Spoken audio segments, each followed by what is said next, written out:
السلام علیکم جی۔ ناول عرض حال مسترد کی یہ آخری قسط ہے۔ وہ یہاں ایک سے روزہ سرجیکل کی ورکشاپ کے لیے بطور ٹرینر بلایا گیا تھا۔ سال کے چند ماہ جو وہ پاکستان میں گزارتا تھا ایسی کئی جگہ مدعو کیا جاتا تھا۔ اول وہ اپنے شعبے میں بہترین تھا، دوم وہ ایک اچھا استاد تھا، اور سوم وہ ایسی کسی تربیتی ورکشاپ کے لیے کوئی معاوضہ نہیں لیتا تھا۔ آج آخری دن تھا، شام 6 بجے اسے کراچی واپس جانا تھا۔ وہ ورک شاپ ختم کر کے ہسپتال سے نکل ہی رہا تھا جب ڈاکٹر ابراہیم کی کال آئی تھی، جو انہوں نے اسے بتایا تھا۔ اتفاق سے وہ اس وقت وہیں موجود تھا۔ اس نے فون کر کے فوراً انتظامیہ سے فائل منگوائی اور اب ایک جونیئر ڈاکٹر کے ساتھ چلتے جو اسے کیس کے متعلق بریف کر رہی تھی۔ وہ اپنے ٹیبلٹ پر ساتھ ساتھ رپورٹس بھی دیکھ رہا تھا۔ ریڈنگ گلاسز چہرے پر موجود تھیں، اوور آل بازو پر ڈال رکھا تھا۔ گہرے بھورے بال، سفید کاٹن بٹن شرٹ اور سرمئی پینٹ میں اس کی شخصیت بتاتی تھی کہ آخری بار کے بعد بہت وقت نہیں گزرا تھا، شاید محض 1 آدھ سال۔ یہ بہت پیچیدہ GSW کا کیس تھا۔ گولی ایسی جگہ پھنسی تھی جہاں ہاتھ کی بہت معمولی لرزش شیرک کو نقصان پہنچاتے مریض کو موت کے منہ میں دھکیل سکتی تھی۔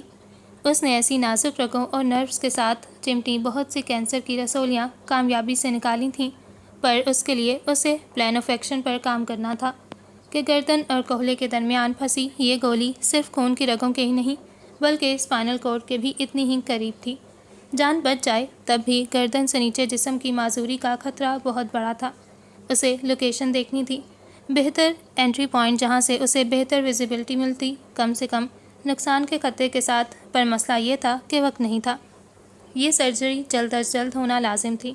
وہ آپریشن تھیٹر جانے سے پہلے ایک دفعہ مریض کو دیکھنا چاہتا تھا۔ طب کے شعبے کی ہر ترقی کے بعد اب بھی بہت کچھ تھا جو قدیم وقتوں کی طرح مریض کا چہرہ اور نبض بتاتی تھی۔ ٹیبل پر کھلی فائلوں میں غرق وہ ICU میں داخل ہوا اور ٹیبلٹ کا کور بند کرتا مریض کی سمت متوجہ ہوا، جس کے چہرے کی زردی بتاتی تھی کہ کس قدر خون ضیاء ہو چکا ہے۔ وہ خوبصورت عورت تھی۔ اس کا چہرہ بے ہوشی میں بھی صاف بتاتا تھا کہ زندگی اس کے لیے بہت سہل نہیں رہی تھی۔ اس کا یہ اختتام غلط ہوتا۔ شاید وہ ہم عمر تھے، چہرہ اسے مانوس لگ رہا تھا، پر وہ یاد نہیں کر پایا کہ اس نے یہ کب اور کہاں دیکھ رکھا تھا۔ ڈیڈ کہہ رہے تھے وہ ان کے دوست کی بیٹی ہے، تو شاید اپنے سرکل میں ہی کہیں۔ وہاں موجود ڈاکٹرز کو پری آپ سے متعلق چند ہدایات دیتے وہ واپس چلا گیا۔ اسے لباس بدلنا تھا۔ ٹیبلٹ کا کور دوبارہ کھولتے راہداری سے گزرتے اسے لگا اسے ایک مانوس چہرہ نظر آیا ہے۔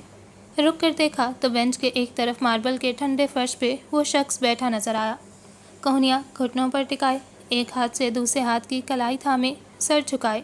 وہ شکست خوردہ نہیں تھا، پر اس کے کہیں بہت پاس تھا۔ آس نراز کی سرحد پر، ہمت کے کنارے، بزدلی کے دہانے۔ آنکھیں سرخ تھیں پر گیلی نہیں تھیں۔ اسے لمحہ بھر لگا تھا یہ چہرہ پہچاننے میں۔ وہاں امریکہ میں اس کی بیوی پاکستان سے باخبر رہنے کے لیے ایک اسی صحافی کو سنتی تھی، یہ کہتے ہوئے کہ یہ پاکستان کی ٹھیک صورتحال بتاتا ہے۔ ایک صحافی کو دوسرے صحافی سے بہتر کون پرکھ سکتا ہے؟ سر، یہ پیشنٹ کے ہسبینڈ ہیں۔ ساتھ موجود ڈاکٹر نے زید کو متوجہ دیکھ اطلاع دی۔ اس صحافی کو دیکھ اسے یاد آیا وہ چہرہ اسے جانا پہچانا کیوں لگا تھا۔ اس نے اور منیزے نے ویمنز ڈے والا پروگرام ساتھ بیٹھ کر دیکھا تھا۔ لمحے بھر میں یہ کیس اس کے لیے پروفیشنل سے پرسنل ہوا تھا۔ اسے یوں اس طرح بیٹھے اس صحافی میں 2.5 سال قبل کا زید ابراہیم نظر آیا، جو یوں ہی ایک عملیات خانے کے باہر گھنٹوں بیٹھا رہا تھا۔ ٹیبلٹ ڈاکٹر کو تھماتے وہ اس شخص کی سمت بڑھا اور اس کے قریب ایک گھٹنا موڑتے بیٹھا ہے۔ اسے متوجہ کرنے کو اس کے گھٹنے پر ہاتھ رکھا۔ رہبر نے اپنی سرخ آنکھیں اٹھا کر اس اجنبی کو دیکھا جو بہت نرم تاثرات لیے اسے دیکھ رہا تھا۔ میں پوری کوشش کروں گا۔ بطور ڈاکٹر وہ اس قدر پیچیدہ کیس میں اس سے زیادہ مریض کے ورثہ کو امید نہیں تھما سکتا تھا۔ ڈاکٹر تو 90% کامیابی کے امکان پر بھی کوئی گارنٹی نہیں دیتے تھے، اور یہاں تو… رہبر نے اس کے اپنے گھٹنے پر رکھے ہاتھ والے بازو پر موجود سفید اوورال دیکھا تو یہ وہ ڈاکٹر تھا جس کے متعلق علی چچا بہت پر امید ہو رہے تھے۔ اس شخص کا جملہ بہت مشینی سا تھا، پر اس کی مسکراتی آنکھوں کا وہ حوصلہ دیتا تاثر جیسے وہ سمجھ سکتا تھا اس وقت وہ کہاں کھڑا ہے، کیا محسوس کر رہا ہے۔ اتنے وقت میں بے حس ہو چکے اعصاب جیسے اس شخص کی بڑھائی امید تھام لینے کو بے تاب ہوئے۔ اس نے اس کی بات پر اس بات میں سر کو جنبش دی کہ وہ جانتا ہے، وہ پوری کوشش کرے گا۔ زید مسکراتے اٹھ گیا۔ اب شاہ علی اس کے پاس کھڑے اپنی تسلی کرنا چاہ رہے تھے۔ بہرام سومرو نے انہیں فون کر کے اس ڈاکٹر کے شہر میں موجودگی کے متعلق اطلاع دی تھی اور بہت تعریف کی تھی۔ وقت ایسا نہیں تھا، ورنہ وہ بہرام سومرو کے اس حادثے سے باخبر ہونے یا اس سب میں دلچسپی رکھنے پر ضرور پوچھتے۔ اس وقت اس شہر میں بہت اچھے سرجن موجود نہیں تھے۔ جو ایک آدھ تھے ان میں سے بیشتر ہچکچا رہے تھے اور بڑے شہروں تک جانے جتنا وقت انہیں میسر نہیں تھا۔ ایسے میں بہرام سومرو کی کول اور زید ابراہیم کے شہر میں موجودگی کی نوید بہت امید افزا تھی۔ وہ بہت پیشہ ورانہ انداز میں انہیں کیس کی باریکیاں بتاتے ہوئے متوقع نتائج سے آگاہ کر رہا تھا۔ شاہ علی سے بات کرتے اس نے ایک نظر پھر رہبر عثمان کو دیکھا۔ وہ جانتا تھا وہ انہیں نہیں سن رہا تھا۔ اپنے جس ہاتھ کی کلائی وہ تھامے ہوئے تھا اس کی مٹھی بہت سختی سے بند تھی۔ وہ ہر امکان، ہر حقیقت کے خلاف جا کر جارحیت سے امید تھامے ہوئے تھا۔ وہ ہسپتال کی طرف سے مہیا کردہ اس عارضی کیبن میں ہاتھ میں اسکربس تھامے کھڑا تھا۔ اسے 15 منٹ میں آپریشن تھیٹر پہنچنا تھا۔ سرجری میں گھنٹوں لگتے اس سے قبل فون اٹھا کر اس ایک نمبر پر اس نے معمولی کا پیغام بھیجا: سرجری پرے پلیز۔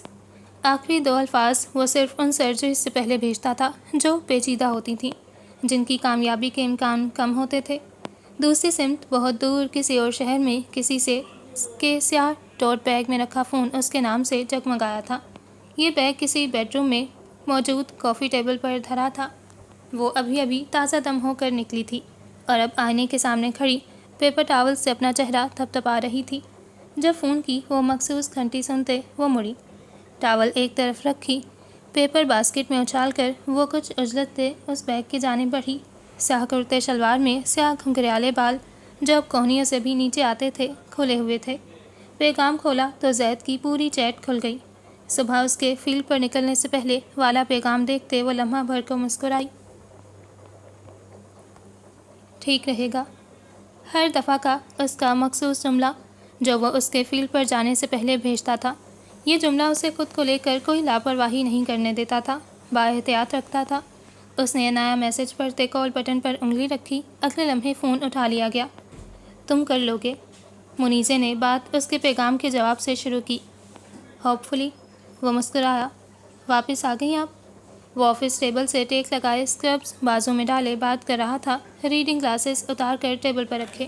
وہ آج کراچی کے سول ہاسپٹلز میں صوبے کی میڈیکو لیگل اور فورینسک پریکٹس پر بنائی جانے والی ڈاکیومنٹری کے سلسلے میں نکلی ہوئی تھی۔ ہفتے بھر اس کی یہی مصروفیت رہنی تھی۔ بس ابھی فلائٹ ریسکیجول کرواؤں تمہاری؟ وہ سرجری کے لیے جا رہا تھا جو کہ تھی بھی پیچیدہ، تو اس کی واپسی شام تک ممکن نہیں تھی، پر اب دوپہر ہونے لگی تھی۔ ہاں کل صبح کی پلیز، میں مس کر رہا ہوں آپ دونوں کو۔ ایسا نہیں تھا کہ وہ پہلی بار دور آیا تھا، بس یوں تھا کہ عادت نہیں ہوتی تھی۔ وہ اس جملے پر مسکرائی۔ اور آپ دونوں؟ وہ جانتا تھا وہ بس مسکرانے پر ہی اکتفا کر لے گی۔ میں تو کر رہی ہوں، پر تمہارا بیٹا موم ڈیڈ کو دیکھ کر مجھے سامنے ہوتے نہیں پہچان رہا تو تمہیں کیا مس کرے گا؟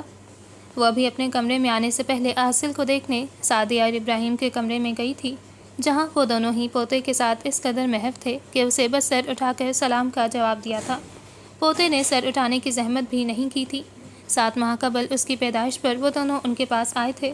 ڈاکٹر ابراہیم 15 دن اور سعدیہ 2 ماہ رہ کر گئی تھیں، اور اب وہ اس سے اب مل رہے تھے اور تینوں ہی کا جیسے پچھلے 15 دن سے ایک دوسرے سے دل نہیں بھر رہا تھا۔ پلنگ کے سامنے شیٹ بچھائے ان پر کھلونوں کے ڈھیر میں بیٹھا عاصل ہر چیز اٹھا کر پہلے دائیں بائیں بیٹھے دادا دادی کو دکھاتا اور پھر اس سے چند منٹ کھیلتا، دل بھر جانے پر پھر کوئی نئی چیز۔ منیزے سے اس نے صرف سیاہ گھنگریالے بال لیے تھے، باقی وہ زید جیسا تھا، ڈاکٹر ابراہیم جیسا۔ اسے اچھا لگتا تھا کہ وہ اس جیسا ہے، اس جیسے لوگ دنیا میں ایک سے زیادہ ہی ہونے چاہیے۔ منیزے کے کچھ شکایتی انداز پر وہ ہنس دیا تھا، پھر کلائی پر بندھی گھڑی پر وقت دیکھا۔ چلیں مجھے جانا ہے، خیال رکھیے گا اپنا۔ اسے وقت پر پہنچنا تھا۔ تم کر لو گے؟ فون رکھنے سے پہلے منیزے نے آخری بات وہی کی جو پہلی کی تھی۔ Thank you. اسے واقعی یہ ایک سے زیادہ دفعہ سننے کی ضرورت تھی آج۔